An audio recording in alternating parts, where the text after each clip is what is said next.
Updating. Une fois n'est pas coutume, j'utilise un anglicisme. Dans le domaine des moyens numériques et digitaux, nous sommes fréquemment invités à procéder à ce qu'on appelle des mises à jour. Alors c'est le cas pour les systèmes d'exploitation de nos ordinateurs, c'est vrai aussi pour les applis que nous utilisons sur nos smartphones. La mise à jour est nécessaire pour que l'outil fonctionne et soit bien protégé contre les virus qui voudraient l'endommager. La vie chrétienne est l'occasion d'une mise à jour permanente. Le combat spirituel consiste à se dépouiller du vieil homme pour revêtir l'homme nouveau. C'est saint Paul qui l'écrit dans sa lettre aux Éphésiens ou dans la lettre aux Colossiens. Le combat spirituel conduit le disciple du Christ à renouveler chaque jour, dans ses paroles et dans ses actes, la profession de foi de son baptême, rejeter le mal et choisir Dieu. Le carême est un temps liturgique privilégié pour vivre cette conversion. Il s'agit d'une véritable mise à jour spirituelle.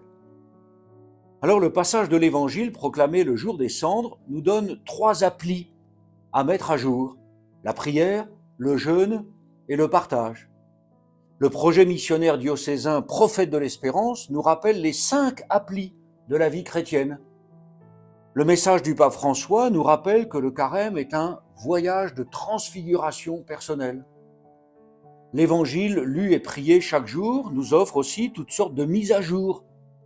Le livret de carême, Tous frères, repris et travaillé en petites équipes, est un guide pour progresser dans la construction de la communion. La liturgie de l'Église, avec la célébration quotidienne de l'Eucharistie, le chemin de la croix, l'adoration, les scrutins des catéchumènes. Cette liturgie nous conduit à chanter la résurrection avec joie et allégresse. La catéchèse des adultes et des enfants permet à chacun d'avancer dans l'approfondissement de la foi. Les missions d'évangélisation permettent aux évangélisateurs de se laisser évangéliser, mettre à jour. Il y en a des mises à jour à faire. Eh bien, le point de départ est d'en faire le constat avec lucidité, de choisir librement de procéder à ces mises à jour et de tenir avec persévérance le temps qu'elles se fassent. Vous savez bien, parfois sur l'ordinateur, cela prend un petit peu de temps. Je souhaite rappeler à chacun que la mise à jour par excellence est celle du sacrement de pénitence et de réconciliation. Pourquoi ? Parce que c'est le Seigneur lui-même qui intervient. Il nous donne le pardon de nos péchés.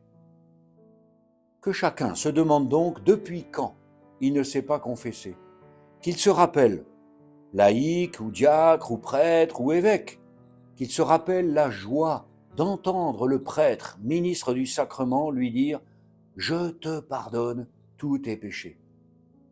Les propositions ne manquent pas pour vivre cette rencontre d'amour et de miséricorde avec Dieu. En ces premiers jours du carême, je vous invite à cliquer intérieurement sur Update.